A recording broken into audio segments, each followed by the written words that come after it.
अमित शाह ने पहली बार बहुत बड़ा हमला किया। उद्धव ठाकरे को दगाबाज, धोखेबाज और फरेबी कहा है कि उद्धव ने ऐसा धोखा दिया कि उद्धव को कभी माफ नहीं किया जा सकता। अमित शाह ने कहा ऐसे धोखेबाजों को सही सबक मिला है, ऐसे धोखेबाज माफी के लायक नहीं है। आइए मैं आपको बताने जा रहा हूं कड़े शब्दों में अमित शाह ने जो बात कही है वो उद्धव ठाकरे के लिए भी गले उतरने वाली नहीं है। अमित शाह ने आज जो बातें कही महाराष्ट्र में बड़ा खेल होने के बाद, अमित शाह ने कहा जो लोग झूठ के साथ हुंकार भरते थे उनको सच का पता चल गया है। आज महाराष्ट्र में सत्य की जीत हुई है, दूध का दूध और पानी का पानी हो गया है। शिंदे की शिवसेना ही असली शिवसेना है। धोखा देने वालों को माफ नहीं करना चाहिए। धोखा देने वालों की हिम्मत बढ़ जाती है अगर उन्हें माफ कर दिया जाए। खुद से बड़ी फोटो मोदी जी की लगाई थी इन्होंने। चुनाव जीतने के बाद इनका मन बदल गया। सीएम बनने के लिए विरोधियों के तलवे चाटने लगे। राजनीति में हार जीत होती रहती है। बीजेपी सिद्धांतों की राजनीति करती है।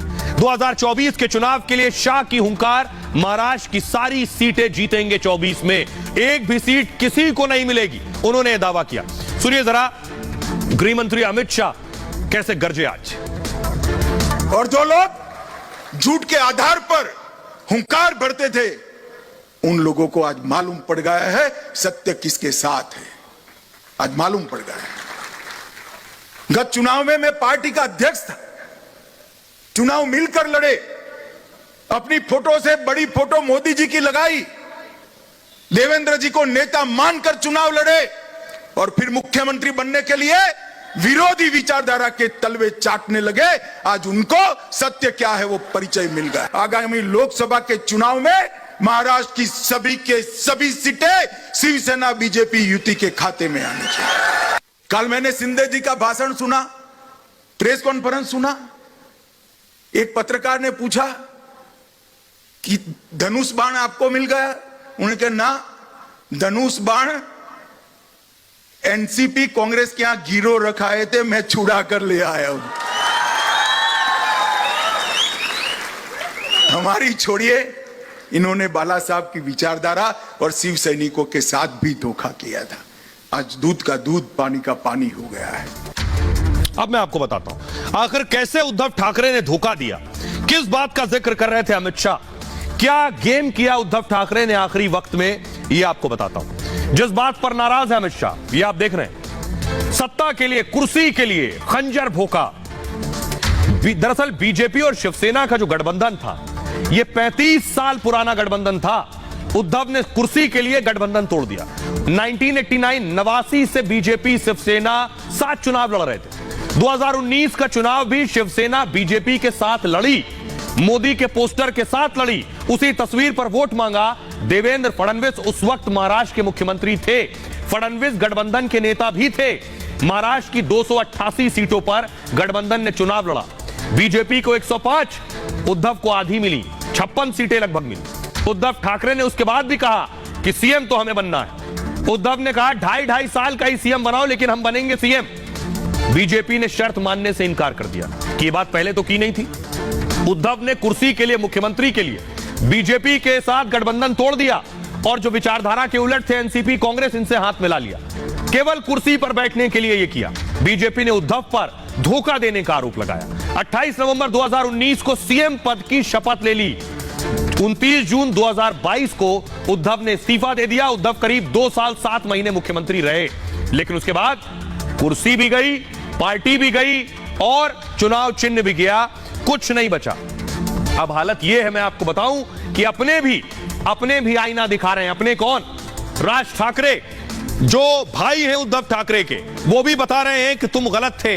वो भी कहने की कोशिश कर रहे हैं तुमने गलत किया। देखिए जरा राज ठाकरे ने क्या कुछ कहा है। राज ठाकरे उस दिन से ही जवाब दे रहे हैं। अब राज ठाकरे ने क्या कहा देखिए। राज ठाकरे कह रहे हैं, उन्होंने बाकायदा बाला साहब का एक पुराना वीडियो ट्वीट किया। नाम निशान छिन जाने पर राज ने वीडियो डाला है। वीडियो में बाला साहब नाम की अहमियत बता रहे हैं राज ठाकरे। कह रहे हैं पैसा तो दोबारा कमा सकते हो लेकिन नाम नहीं कमा सकते हो। जिंदगी में नाम को बड़ा करने की जरूरत है। उद्धव ने भाई राज ठाकरे को भी धोखा दिया। राज को शिवसेना का भावी नेता कभी माना जाता था। महाराष्ट्र के लोग बाल ठाकरे की छवि राज ठाकरे में देखते थे। शिवसेना का उत्तराधिकारी जब चुनने की बारी आई तो बाला साहब ठाकरे ने बेटे उद्धव को कमान सौंप दी। राज ठाकरे इस फैसले से बेहद नाराज थे, जिसके बाद राज ठाकरे ने शिवसेना से बगावत कर दी और मार्च 2006 में राज ठाकरे ने नई पार्टी बना ली, महाराष्ट्र नवनिर्माण सेना। अब आज राज ठाकरे ने जो बाला साहब ठाकरे की पुरानी आवाज साझा की है, जिसमें बाला साहब ठाकरे बोल रहे हैं और वो कह रहे हैं कि पैसा कभी भी कमा सकते हो, नाम नहीं कमाया जा सकता। सुनिए जरा। नाव आणि पैसा, पैसा येतो, पैसा जातो, पुन्हा येतो, पण एकदा का नाव गेलं की परत येत नाही। ते येऊ शकत नाही, काळ्या बाजारात सुद्धा मिळायचं नाही। म्हणून नावाला जपा, नाव मोठं करा। नाव आणि पैसा, पैसा येतो, पैसा जातो, पुन्हा येतो, पण एकदा का नाव गेलं की परत येत नाही। ते येऊ शकत नाही, काळ्या बाजारात सुद्धा मिळायचं नाही। म्हणून नावाला जपा, नाव मोठं करा। वो कह रहे पैसा जाएगा तो वापस कमा लेंगे, लेकिन नाम गया तो वापस नहीं। यहां तो कुर्सी भी गई, नाम भी गया और चिन्ह भी गया और सब कुछ जाने वाला है। एकनाथ शिंदे ने कुर्सी भी ले ली, पार्टी भी ले ली, पार्टी का नाम भी ले लिया, चुनाव निशान भी ले लिया और अब शाखा लेने वाले हैं। शाखा जो शिवसेना की बुनियाद है, शाखा चली गई तो फिर कुछ नहीं बचेगा। देखिए जरा शाखा क्या है और शाखा जाने के मायने क्या हैं, क्योंकि यही है बेस जो शिवसेना के पास है, जो उसकी ताकत है। ये अगर छीन लिया तो चुनाव निशान बेशक नया आ जाए, कुछ नहीं कर पाएंगे उद्धव। शिवसेना का नाम और निशान शिंदे को पहले ही मिल चुका है। शिंदे की नजर अब शिवसेना की शाखाओं पर है। महाराष्ट्र के हर गांव, हर जिले में शिवसेना की शाखा है। शाखाओं के जरिए पार्टी अपनी बात जनता तक पहुंचाती है। शाखा पार्टी की सबसे मजबूत कड़ी मानी जाती है। शाखा में गांव स्तर के कार्यकर्ता जुड़ते हैं, ग्रास रूट लेवल पे। शिंदे की कोशिश शाखाओं को अपने पाले में करने की। मुंबई में शिवसेना की कुल 227 शाखाएं, अकेले मुंबई में 227 शाखाएं, हर वार्ड में 1 और ठाणे शहर में 33 शाखाएं। पूरे महाराष्ट्र में 5000 से ज्यादा शाखाएं हैं और उद्धव गुट का दावा है कि शाखा का नेटवर्क उनके साथ है। शिंदे गुट शाखा प्रमुखों को अपने साथ जोड़ने की कोशिश में है। शाखाओं से उद्धव और आदित्य की फोटो हटने लगी है। बाला साहब के साथ अब एकनाथ शिंदे की फोटो लगेगी उसमें और यही खात्मा होगा, यही खात्मा होगा। सुनिए जरा क्या कुछ कह रहे हैं संजय राउत और एकनाथ शिंदे। अमित शाह जी क्या बोलते हैं उसके ऊपर महाराष्ट्र ने कभी गंभीरता से उनकी बात नहीं ली है। जिन लोगों का विश्वास सत्य और न्याय खरीदने में है, उनके ऊपर हम क्या बात करें। जब मौका मिले, जब समय आएगा तो इस राज्य की जनता सब कुछ दिखाएगी महाराष्ट्र क्या है। अभी हम उनके ऊपर जवाब नहीं दें। और अब तक 2000 करोड़ रुपए की लेन देन उस मामले में हुई है, सिर्फ शिवसेना से चिन्ह और नाम चुनने के लिए। 50 विधायक चोर है, 13 सांसद चोर है, सैकड़ों हजारों नगर सेवक चोर है, लाखों कार्यकर्ता चोर है, हम सब चोर है। और वो क्या है? अरे आत्मचिंतन करो, आत्मचिंतन करो। ये नौबत क्यों आई है? क्योंकि बाला साहब ठाकरे जी के विचारों को आपने बेच दिया 2019 को। ये धनुष्यबाण तो गिरवी रखा था उन्होंने 2019 को। बाला साहब के विचार और ये धनुष्यबाण, ये उनकी देन है, उसे तो हमने छुड़ाया है अभी। क्या इतना चिंता? मैं चुनाव आयोग को धन्यवाद देना चाहता हूँ, एक बहुत ही पवित्र काम किया है। तो सिर्फ शाखा नहीं जाएगी, उद्धव पूरी तरह से कंगाल हो जाएंगे। ये ऐसा ही नहीं कह रहा हूं, इससे बुरा वक्त नहीं होगा। देखिए कंगाली का आलम क्या होगा।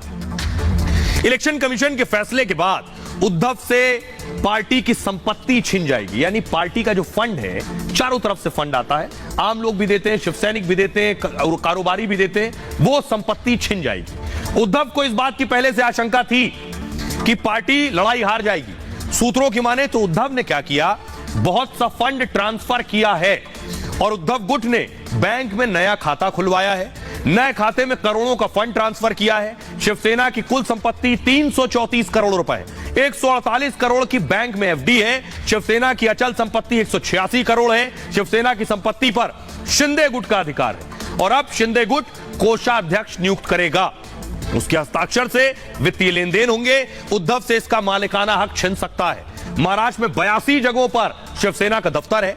मुंबई का शिवसेना भवन भी हाथ से निकल सकता है। मातोश्री भवन पर भी संकट मंडरा रहा है। और बाला साहब ठाकरे की वसीयत का हवाला है मातोश्री का ग्राउंड फ्लोर शिवसेना के नाम है। उद्धव से इसका मालिकाना हक छिन सकता है तो स्थिति खराब हो सकती है। अब ये करेंगे क्या? क्या कोई विकल्प है? अब एक विकल्प है, अभी एक ऑप्शन है, वो ऑप्शन है देश की सर्वोच्च अदालत सुप्रीम कोर्ट का दरवाजा खटखटाने की, कि उद्धव सुप्रीम कोर्ट जाएं। लेकिन चुनाव आयोग को जो फैसला लेना था वो ले लिया, लेकिन उद्धव के जाने से पहले शिंदे सुप्रीम कोर्ट जा चुके हैं। इलेक्शन कमीशन ने शिंदे गुट को असली शिवसेना माना है। उद्धव ठाकरे गुट के ट्विटर हैंडल से ब्लू टिक भी हट गया है। उद्धव से पहले शिंदे गुट की सुप्रीम कोर्ट में याचिका है। शिंदे गुट ने सुप्रीम कोर्ट में कैविएट डाल दी। याचिका में सुप्रीम कोर्ट से मांग की गई है कि फैसला सुनाने से पहले महाराष्ट्र सरकार की दलील जरूर सुने। उद्धव ने इलेक्शन कमीशन के फैसले को चुनौती देने का निर्णय ले लिया है। इलेक्शन कमीशन के फैसले को दोषपूर्ण बताते हुए चैलेंज करेंगे। सुप्रीम कोर्ट में ऑनलाइन याचिका लगाई गई है और उद्धव गुट सोमवार को यानी कि कल सुनवाई की मांग कर सकता है। उद्धव की तरफ